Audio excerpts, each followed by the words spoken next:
Well, good morning, Bob. Good morning, Bill. This is FNC's Morning View. I'm Bill Rayburn with Bob Dorsey. We're talking this morning about why nations fail and why companies fail or choose not to be great. Right. So talk to us. Well, Bill, this may come as a shock to you, but Should I put my hands up here? yeah. Okay. But I don't know all the answers. That's amazing. That is an economist that doesn't know all the answers. And so, you know, I read these books. Is this revelation? Yeah, it is. When did this come to you? Well, I've known it for a while, but I just assumed everybody else. You hadn't admitted it. But you read books. I know you read a book this weekend. I read a book this weekend. The one I read was Why Nations Fail, and the other one that you read is Great by Choice, right? And they really are focused on similar topics, even though mine was focused on nations and yours was focused on individual companies. It's a lot of the same concepts.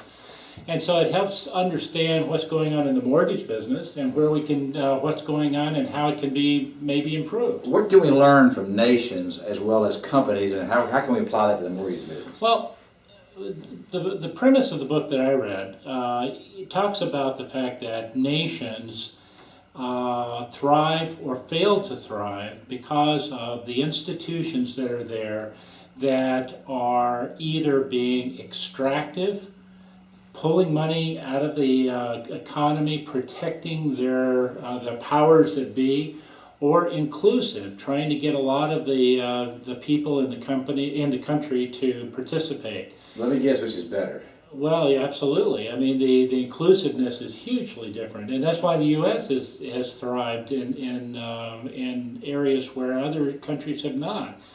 But the issue is, well, there's this process that is called creative destructionism, okay? Basically, there's got to be a constant process of tearing down the old and building up the new. And that's hard to do. Right. I mean, if you were a car manufacturer, when people were riding horse and buggies, the buggy manufacturers want to put buggy whips on the side of the cars. Right, and they want to put all sorts of controls to prevent the cars coming into the economy. They And want to that tends to stifle innovation. Right, so that they can be extractive, that they can capture the maximum rewards for maintaining what they've got. Well, it applies, a lot of the same thing applies to companies. And really, it's amazing what Collins' book, his latest book, talks about.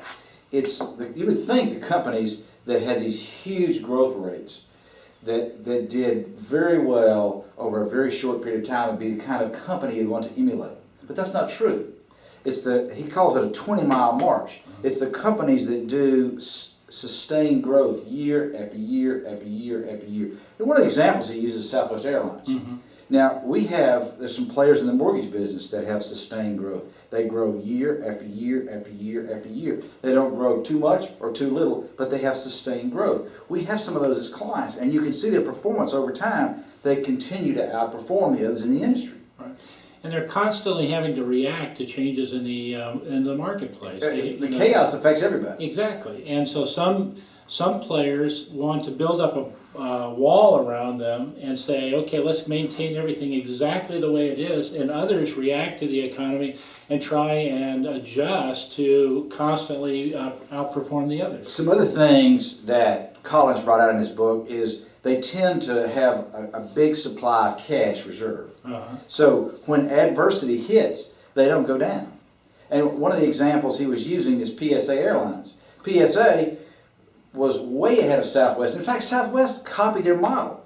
And yet PSA got away with into hotels and rental cars and that sort of thing instead of being a low-cost carrier doing what they do. A lot of mortgage companies have gotten away from, and a lot of financial institutions have gotten away from doing what they do. They've been chasing that huge growth rate. Uh-huh. And as a result, having a problem.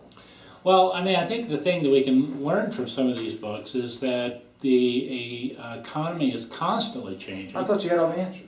It's a revelation today. It's a revelation today. And and so there's a quote that I liked, and I copied it down. It's okay. It's okay. It's okay.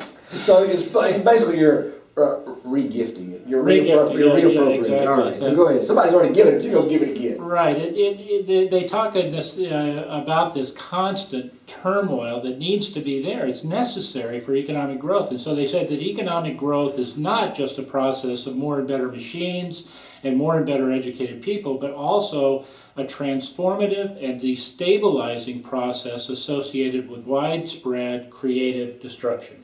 So the idea here is that if you want to have the country grow, you can't want to stop everything. You can't want to hold everything the way it is. You've got to embrace the fact that there is this constant change. The mortgage market was very good for a lot of people for a long time, and then it crashed. Okay, and now people need to react. They can't go back to try and make it the way it was. They've got to react to the way it is now. But they want to. Change. A lot of people want to go back. A lot of players want to go back to the way it was. Exactly. They wanted to go exactly the way it was. Securitization was done by a Wall Street firm, a GSE, or a large financial institution taking a pool of loans, moving them to a trust, and issuing a bond that was backed by that pool. And the investors essentially, without doing due diligence on the pool, they relied on the rating agency's ratings of that pool, basically, in that securitization. And there's a lot of players that wanted to go back to the way it was. I don't think that's going to happen. Well, it sure worked well the first time, right? It sure did. Well, what happened was we exported, basically we took all of that risk and financial institutions packaged that up and sold it, and they exported that to somebody else. But the truth is, it wasn't priced properly, right? It wasn't. If it had been priced properly, we'd been okay. And we would have had insurance to cover that loss.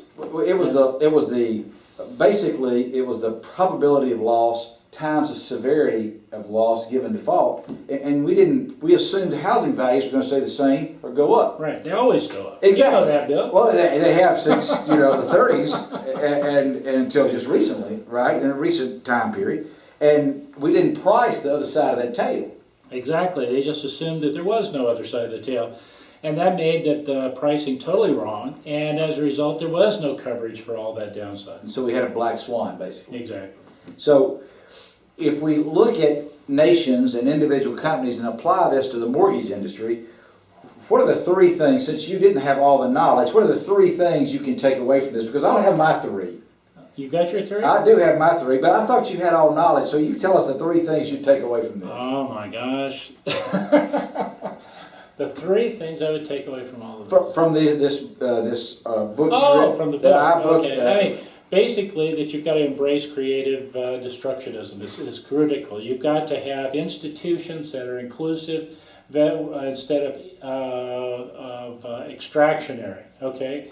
And I guess the third one is that politics has to be in place before the economics can be in place. So you've got to have the structure in order to have the right economics. And on that note, that's what the GSEs have brought to the U.S. mortgage market. They brought the liquidity and they brought the standardization of the forms. Exactly. And because of that, that's been the structure that's allowed the mortgage market to grow.